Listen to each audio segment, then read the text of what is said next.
If I could have painted like this on season 12, I still would have lost, but I would have looked good while doing it.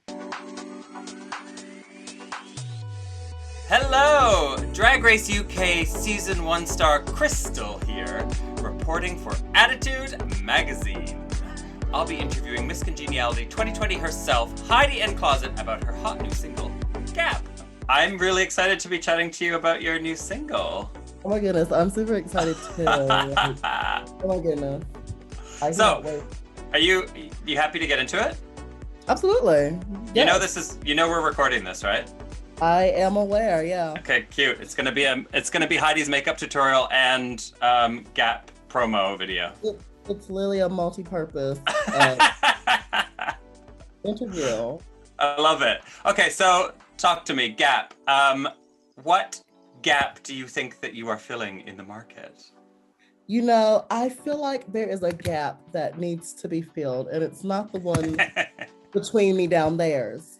It's the It's the gap that I feel like there's still room for there to be a voice right now, especially with everything that's going on. I feel like there's a way that you can still, because it's so easy that you can become preachy with what we should be doing during COVID right now. And I feel like what I'm doing with G.A.P is actually a way of me getting a message across to people without being like reprimanding or scolding or anything. It's a fun, like the lyrics are fun, the video is fun. It's all just really fun, but it still has a message to it. How has the reaction been? Have you heard from Cardi or Megan?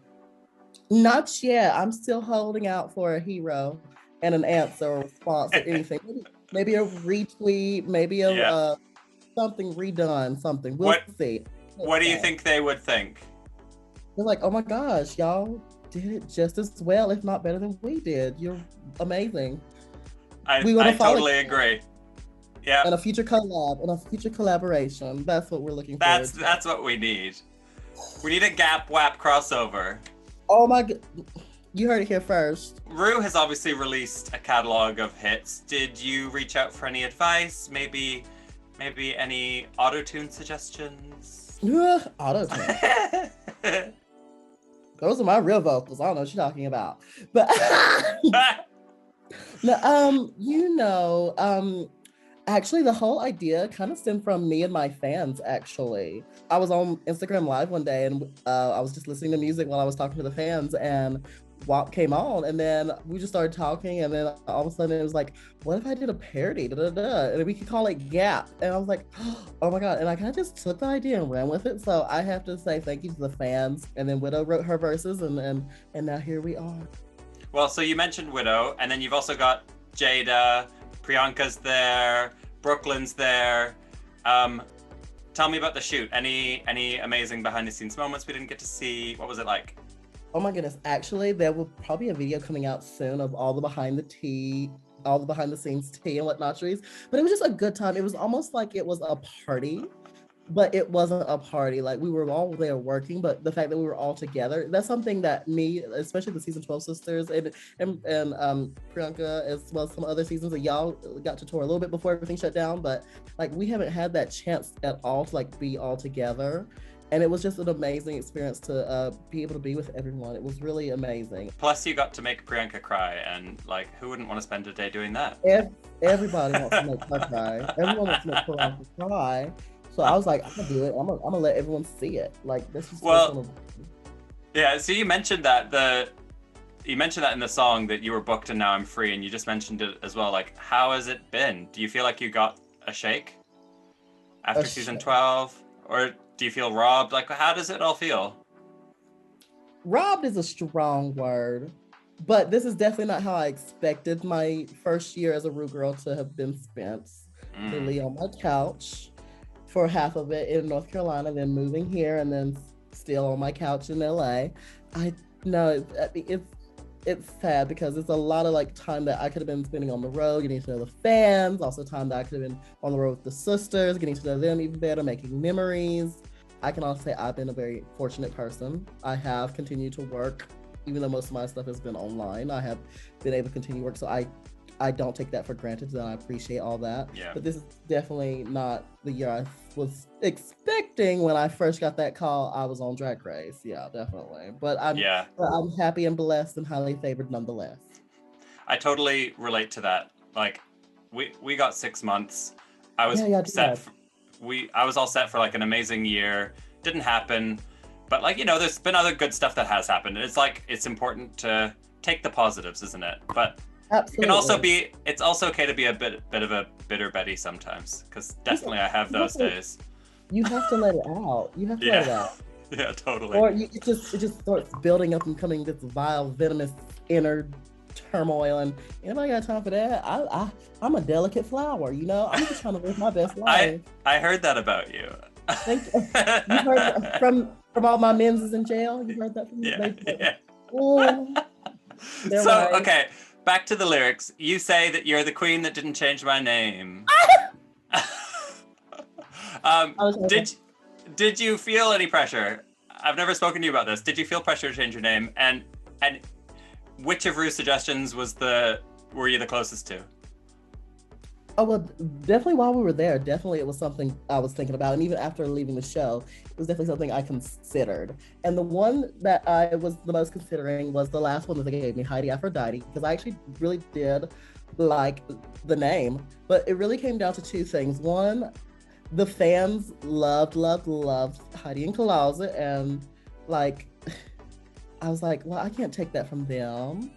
and then also the second thing was, I just felt like Heidi Aphrodite, gorgeous name, it just didn't fit me. Okay, so also speaking of Drag Race, and I hope this isn't triggering, but imagine you're going back into the workroom. What would you have done differently? Well, I would have learned how to do makeup prior to. As y'all see now. I honestly cannot stop staring at this eye. It's so gorgeous. It's really subtle. Obsessed. Thank you. If I could have painted like this on season 12, I still would have lost, but I would have looked good while doing it. But yeah, honestly, I remember watching it back and reliving like how afraid I was the whole time. I was scared the whole season because I went in very poor. I had never done anything that I ever had to do. I had never done improv. I'd never done any kind of acting. I've never really sewn that much before the show. I had never anything other than like going to your club once a week and performing. I had never done any of it. So I was completely nervous the whole time. And also I felt very inadequate the whole season. You can ask some of my sisters, they've had to like, even after the show was done filming, they had to like, I had to talk to them about it, like feeling like I didn't belong there. And I just wish I had been more confident like how I am now. I wish I could go back in time and be that person, because I feel like it would have benefited me a lot more. Mm-hmm. But I guess you don't get that confidence without going through it. So there's no way to fake it, is there? You just kind of gotta have that period. You just gotta fake it till you make it, they say. I believe that's what they said. I believe I learned that from my first boyfriend. I had to fake it till he made it. But whatever.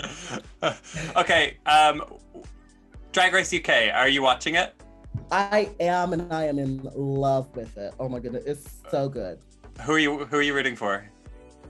You know, I have a soft spot for the one and only Lawrence Chaney. I love her. Oh my goodness, she's amazing. I also really love Taste and Bimini. I love Bimini. Yeah. I feel so bad for Miss Green not being able to come back. That was heartbreaking because she's so talented. She's made so many She gets a whole new season though, hopefully. This is true. Hopefully she'll go back and work it out.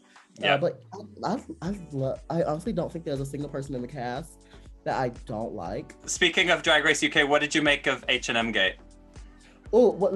Child. I mean, well, I'm notorious for not having the best of runways and stuff. But I was like, it was just for the challenge. It's not like it was the runway. That's what I think too. Let her go. Like, it was just for the challenge. Like, if it had been a runway, read her down for filth, absolutely, because that's when you're supposed to bring the look. But it was just for the challenge, so I thought it was fine. I think I totally agree. Do you think then that people are penalized if they can't afford it? I don't think people are penalized. I think it is harder for people who don't have the money or the access to it, because your runway really can either save you or hinder you. And I feel like it can cause, like, if your runway keeps getting you in trouble like it did for me, it can really get you down and really get you in a bad state of mind, and it can really affect your overall performance.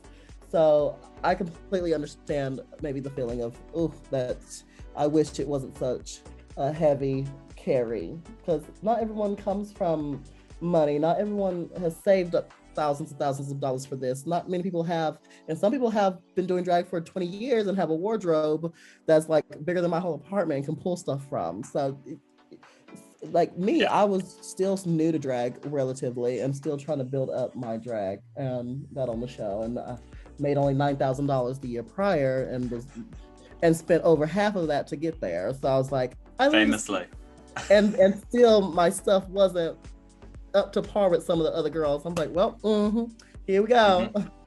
Season 13, who are you loving?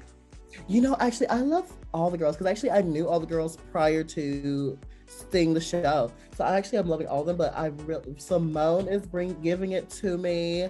Got Mick is giving it to me. The girls are girling. Oh my goodness. We got some hungry contestants like Denali and Rose.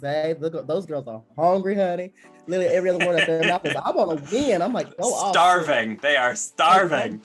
I'm like, go off, girl. Let us know how much you really want this, because clearly you want this and you want it bad, because it's all you talk about, baby. But I loved it. I think they're all so talented, and like, it's hard to pick just one, especially being that I know. Well, prediction on who's gonna get Miss Congeniality.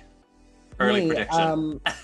It was me. I already talked to all the producers and everything. They said, Heidi, you did such an amazing job this year that we're just going to like give it back to you, and you just reign another year or so, and then we'll re-talk next time around. I love that for you. Congratulations, you heard it here first. Thank you. The only two-time Miss Congeniality. Thank you so much. I heard that you turned down All Star 6. I did not hear that. You did not hear that. I'm just reading from my notes. I'm just reading from the notes they gave me. I don't know where these notes came from. I don't know. Okay, well, would you do All Stars 7?